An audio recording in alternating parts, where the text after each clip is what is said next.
जय श्री राधे कृष्णा। आइए आज आप सभी सुनेंगे भाद्रपद मास कृष्ण पक्ष अजा एकादशी की व्रत कथा। अजा एकादशी पर जो कोई भगवान विष्णु की पूजा और व्रत करता है उसके पाप खत्म हो जाते हैं। व्रत और पूजा के प्रभाव से स्वर्ग लोक की प्राप्ति होती है। इस व्रत में एकादशी की कथा सुनने मात्र से ही अश्वमेध यज्ञ का फल मिलता है।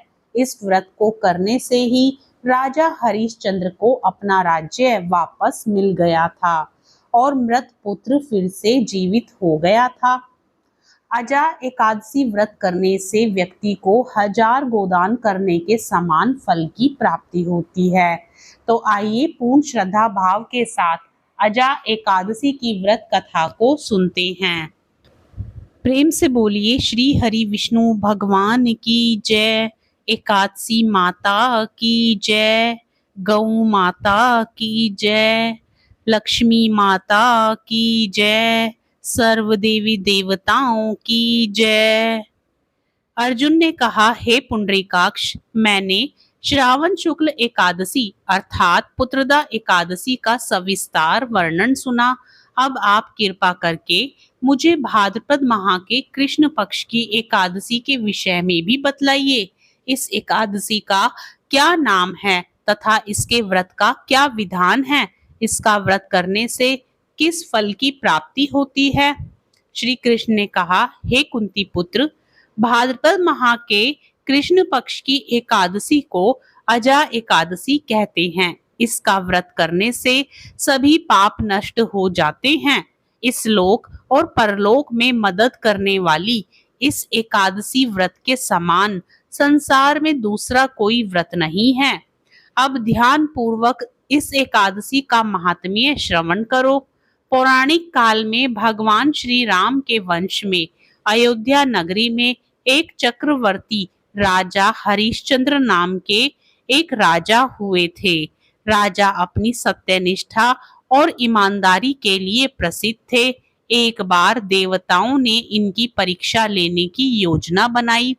राजा ने स्वप्न में देखा कि ऋषि विश्वामित्र को उन्होंने अपना राजपाट दान कर दिया है। सुबह विश्वामित्र वास्तव में उनके द्वार पर आकर कहने लगे, तुमने स्वप्न में मुझे अपना राज्य दान कर दिया। राजा ने सत्यनिष्ठ व्रत का पालन करते हुए संपूर्ण राज्य विश्वामित्र को सौंप दिया। दान के लिए दक्षिणा चुकाने हेतु राजा हरिश्चंद्र को पूर्व जन्म के कर्म फल के कारण पत्नी, बेटा एवं खुद को बेचना पड़ा।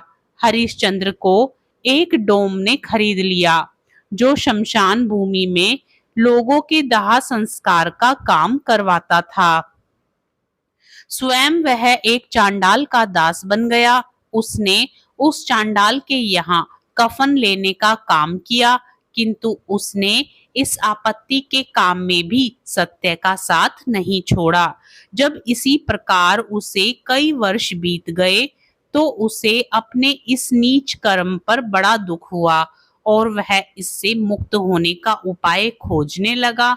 वह सदैव इसी चिंता में रहने लगा कि मैं क्या करूं, किस प्रकार इस नीच कर्म से मुक्ति पाऊं। एक बार की बात है, वह इसी चिंता में बैठा था कि गौतम ऋषि उसके पास आ पहुंचे। हरिश्चंद्र ने उन्हें प्रणाम किया और अपनी दुख भरी कथा सुनाने लगे।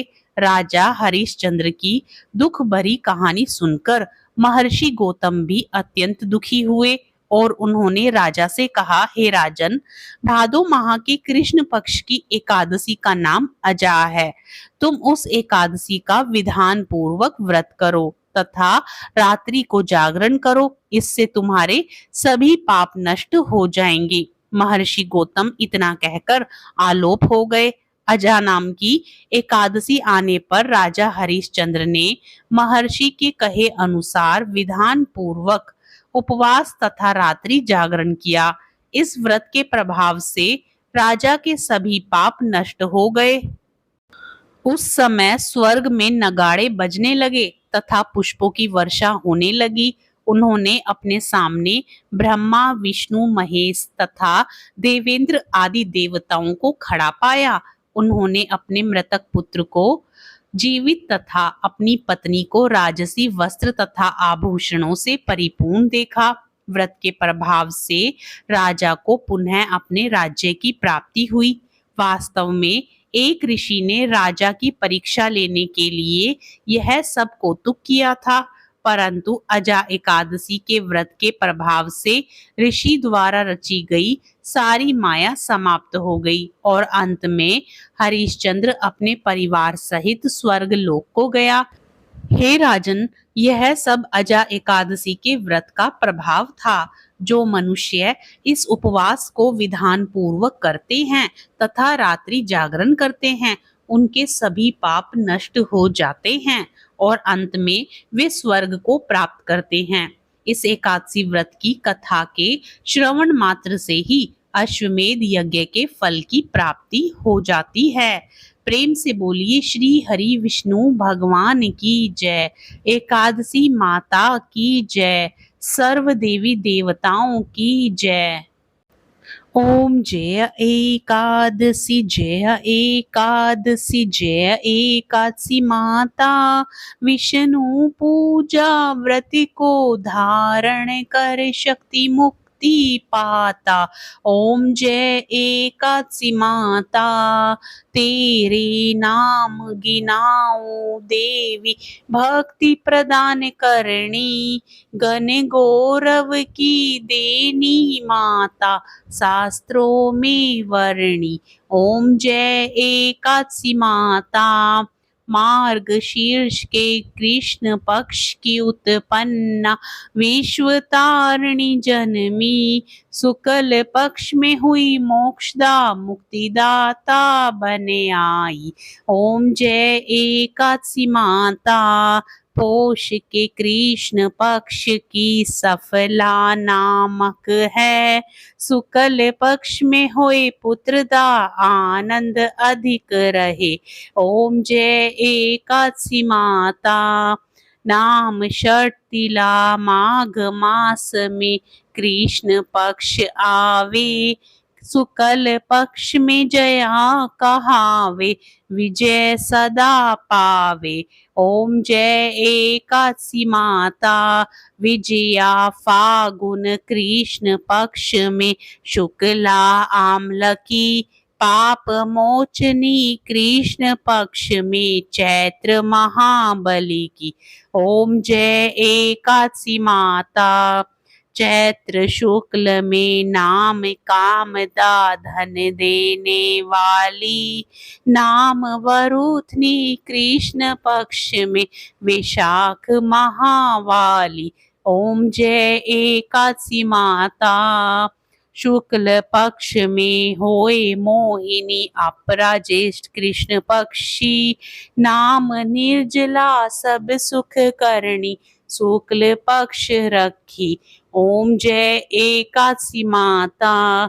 योगिनी नाम आषाढ़ में जानो, कृष्ण पक्ष करणी, देव शयनी नाम कहायो, शुक्ल पक्ष धरणी। ओम जय एकादशी माता। कामिका श्रावण मास में आवे, कृष्ण पक्ष कहिए, श्रावण शुक्ला होए पवित्रा, आनंद से रहिए। ओम जय एकादशी माता। अजा भाद्रपद कृष्ण पक्ष की परिवर्तनी शुक्ला, इंदिरा अश्विन कृष्ण पक्ष में व्रत से भव सागर निकला। ओम जय एकादशी माता। पपान कुशा है शुक्ल पक्ष में आप हरणहारी, रमा मास कार्तिक में आवे, सुखदायक भारी। ओम जय एकादशी माता। देवोत्थानी शुक्ल पक्ष की दुख नाशक मैया, पावन मास में करो विनती, पार करो नैया। ओम जय एकादशी माता। परमा कृष्ण पक्ष में होती जन मंगल करणी, शुक्ल मास में होए पद्मिनी दुख दारिद्र हरणी। ओम जय एकादशी माता। जो कोई आरती एकादशी की भक्ति सहित गावे, जन गुरु दीता स्वर्ग का वासा निश्चय वह पावे। ओम जय एकादशी माता। आप सभी को कथा पसंद आए तो वीडियो को लाइक जरूर करें और साथ ही इस प्रकार की ज्ञानवर्धक जानकारियों के लिए हमारे चैनल अमृत निष्ठा को जरूर सब्सक्राइब करें।